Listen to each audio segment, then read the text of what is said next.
De volta aqui com o TV Mar News, nesse momento 11 horas e 21 minutos, gente. Olha, com a chegada da Páscoa, o mercado de trabalho registrou um aumento na demanda por profissionais temporários. A contratação sob prazo específico, no entanto, exige a atenção de empregadores e empregados também. A gente vai entender um pouquinho mais sobre esse assunto agora com a advogada especialista em Direito Trabalhista, Cibele Bastos, está aqui com a gente. Cibele, seja bem-vinda aqui ao nosso estúdio. Primeiro, eu queria que a gente pudesse explicar, a gente sempre ouve muito essa questão emprego temporário. Eu consegui um emprego temporário e geralmente é naquele período de festas de fim de ano, que aumenta muito a demanda. Mas explica pra gente o que de fato, o que caracteriza um emprego temporário. Bom dia, Porlane. Bom dia a todos que estamos assistindo. Vamos lá, Porlane.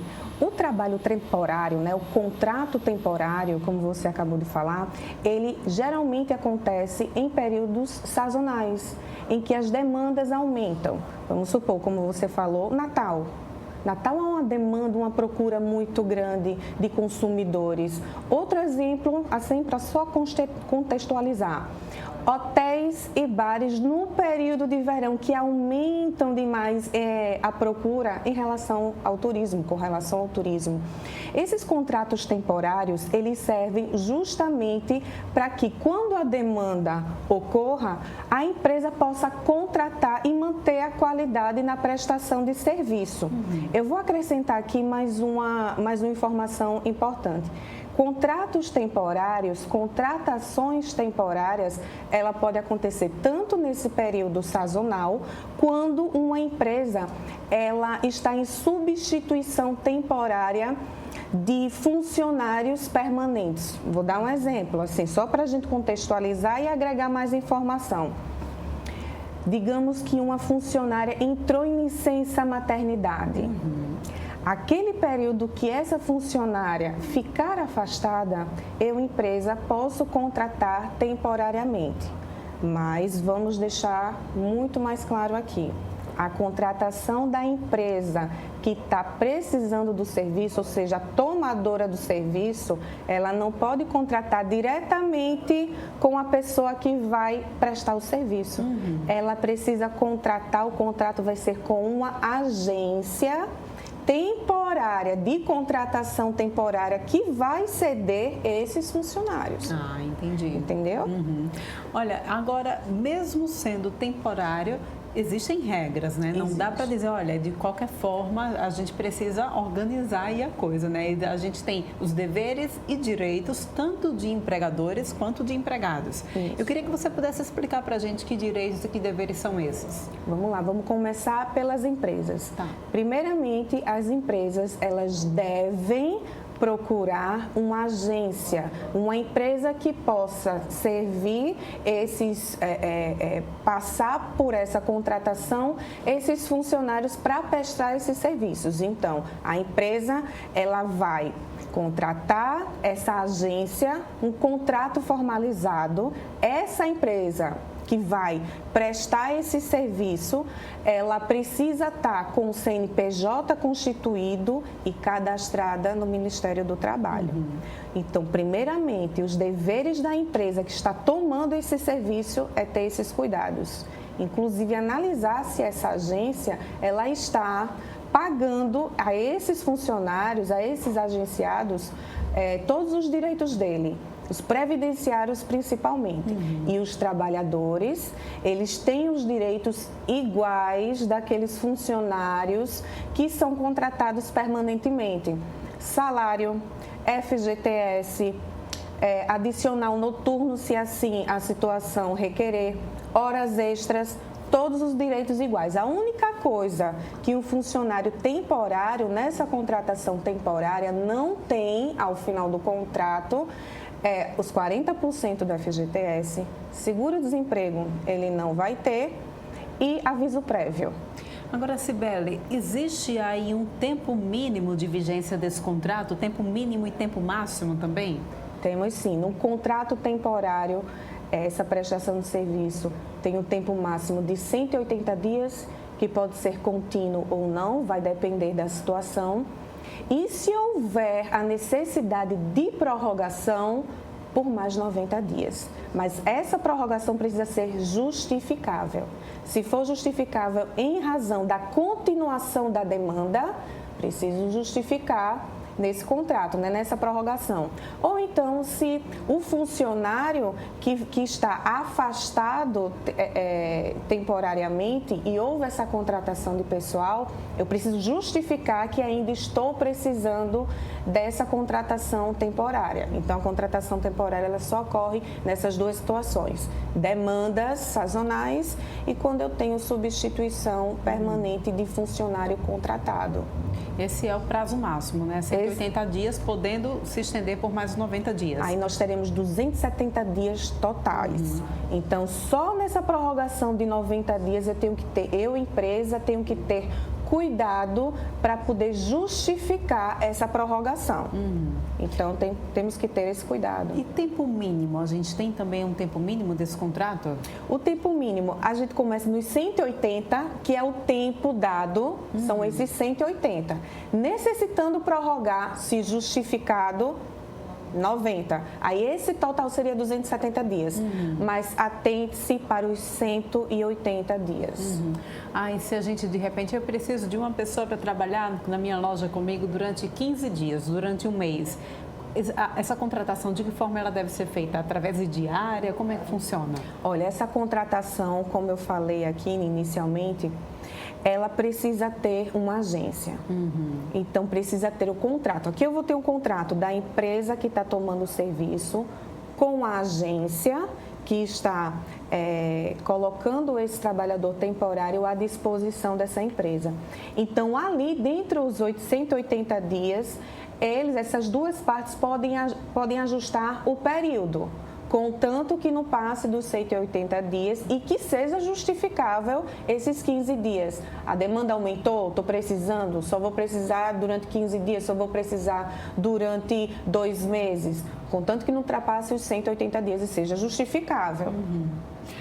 Passando desse período, aí já há necessidade de efetivação, então, da contratação, ou seja, carteirinha assinada com todos os direitos trabalhistas valendo. Ultrapassando esse período, não sendo justificável a contratação por tempo determinado, aí sim, a gente sai de um contrato determinado, a empresa vai assinar a carteira por tempo indeterminado e isso é até bom.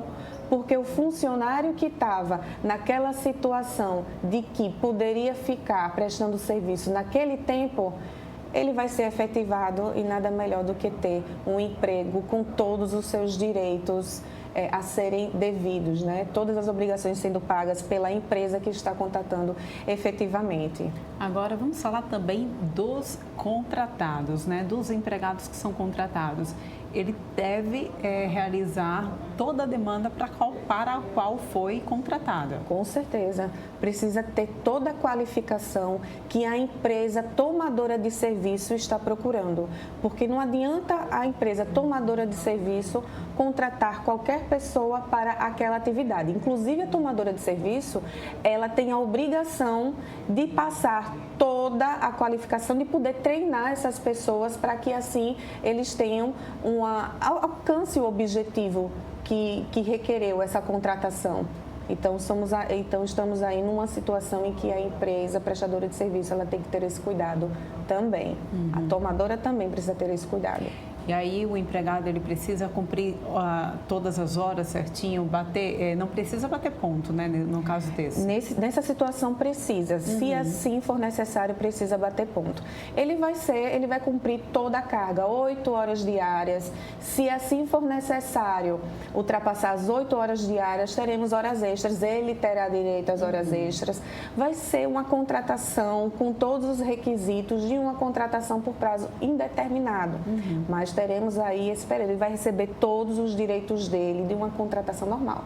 Como eu falei, só não vai ter direito ao aviso prévio, 40% do FGTS e seguro-desemprego ao final do contrato. Muito bem, então aí sanadas as nossas dúvidas, fica aí o alerta, né, para o pessoal. Páscoa está aí batendo a porta, muita gente realmente precisando de mais gente para atender a demanda, né, principalmente quem trabalha com essa questão de ovos de Páscoa, né, a gente vê de fato aumentar bastante.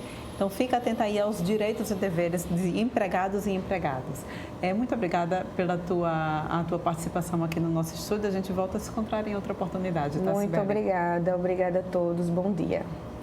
E olha só, gente, a Arquidiocese aqui de Maceió divulgou na segunda-feira a programação das celebrações da Semana Santa e do Tríduo Pascal 2023 na Catedral Metropolitana aqui de Maceió. Fernando Palmeira foi conferir para a gente vai passando para vocês também toda essa programação para que você possa se organizar e aproveitar aí a Páscoa da melhor forma, tá? Vamos acompanhar. No calendário litúrgico da Igreja Católica Apostólica Romana, Semana Maior, Semana Santa, com a programação especial que todos, sim, devemos participar. E é exatamente aqui na Cúria onde viemos buscar informações para você se programar para a Semana Santa. Estou aqui ao lado do cônego Wolfram Fonseca, administrador da Catedral Metropolitana de Maceió, que nos passa a programação e nos faz esse convite especial. Muito bem. Sim, queremos fazer um convite todo especial à comunidade católica e a todos os homens e mulheres de boa vontade. Vamos participar da festa do Senhor, é o memorial da Páscoa de Jesus, da sua paixão, morte e ressurreição.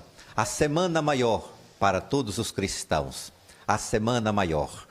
Tudo iniciaremos no domingo, no domingo com o Domingo de Ramos, ou também chamado Domingo da Paixão do Senhor, quando o Senhor Jesus entra na cidade santa de Jerusalém, saudado pelo povo, carregando ramos de oliveira nas mãos. Hosana, Hosana, o filho de Davi. Bendito aquele que vem em nome do Senhor. Em nossa catedral, iniciaremos às 9 horas da manhã, com uma procissão saindo da capela de São Gonçalo, em direção à Catedral Metropolitana de Maceió. Repito, às 9 horas da manhã, no domingo, Domingo de Ramos ou Domingo da Paixão do Senhor. Desta maneira, iniciaremos a Semana Santa.